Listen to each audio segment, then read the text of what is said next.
Assalamualaikum warahmatullahi wabarakatuh. Saya ingin presentasikan tugas sejarah. Perkenalkan, nama saya Grace. Perkenalkan, nama saya Nazila Fitria. Yang pertama, apa yang dimaksud dengan budaya maritim yang ada di Nusantara? Yang dimaksud dengan budaya maritim yang ada di Nusantara yaitu budaya yang secara keseluruhan itu ada cara hidup, kebiasaan, pengetahuan, teknologi, kepercayaan, dan sistem sosial masyarakat yang berkaitan dengan laut dan kegiatan kelautan seperti pelayaran, perikanan, perdagangan, antar pulau, dan penguasaan wilayah laut. Ciri-ciri budaya maritim di Nusantara: 1. Ketergantungan terhadap laut. Masyarakat hidup dari laut seperti nelayan, pelaut, dan perdagangan antar pulau. 2. Kemampuan membuat dan mengendalikan kapal. Masyarakat Nusantara sejak masa prasejarah telah mampu membuat perahu dan kapal bercantik untuk pelayaran jarak jauh. 3. Aktivitas perdagangan laut yang aktif budaya maritim tercermin dalam banyaknya pelabuhan dagang dan hotel pelayaran antar pulau bahkan antar negara. 4. Kepercayaan dan tradisi laut. Contoh penerapan budaya maritim di masa lalu. Yang pertama, Kerajaan Sriwijaya menguasai jalur laut internasional di Selat Malaka. Yang kedua, Majapahit memiliki armada laut yang kuat untuk ekspansi kekuasaan dengan tujuan suku Bajo dan Bugis. Dikenal sebagai pelaut terpulung yang menjelajahi lautan Nusantara bahkan sampai Australia. 2. Apa saja keterampilan yang telah dimiliki oleh masyarakat Nusantara yang berhubungan dengan kegiatan pelayaran sebelum masuknya perahu induk dan budaya sebelum masuknya perahu induk dan budaya masyarakat Nusantara di Nusantara sudah memiliki berbagai keterampilan yang berhubungan dengan kegiatan pelayaran. Berikut adalah keterampilan tersebut. 1. Membuat perahu dan rakit. Masyarakat Prasana telah mampu membuat perahu sederhana dari kayu, baik dengan cara mengulur batang kayu besar atau perahu lesung maupun merakit bambu. Seiring waktu, mereka mampu mengembangkan perahu bercarik yang stabil dan bisa digunakan untuk berlayar jauh.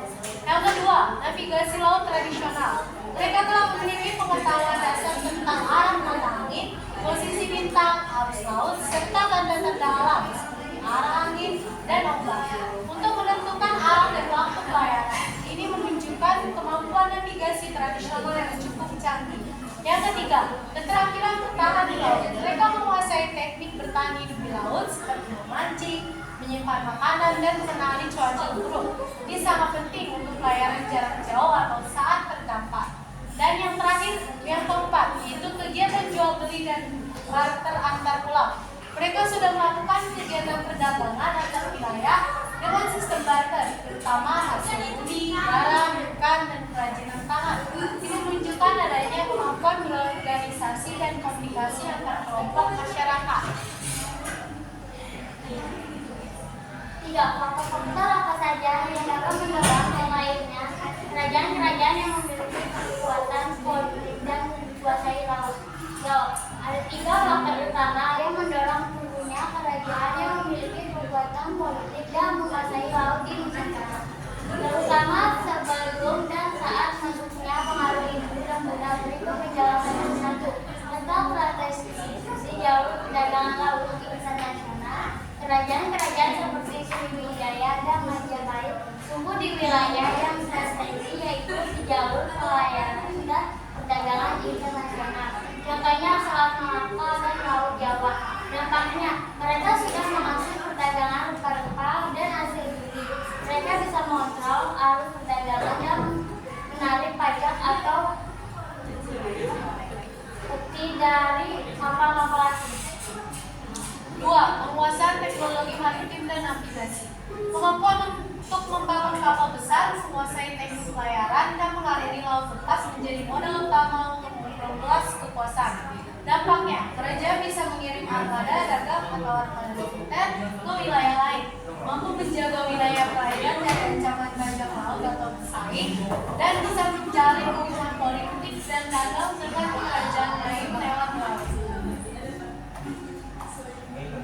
4. Faktor-faktor apa saja Kak yang menjadi Selat Melaka menjadi jalur perdagangan internasional yang utama bagi kerajaan-kerajaan Nusantara?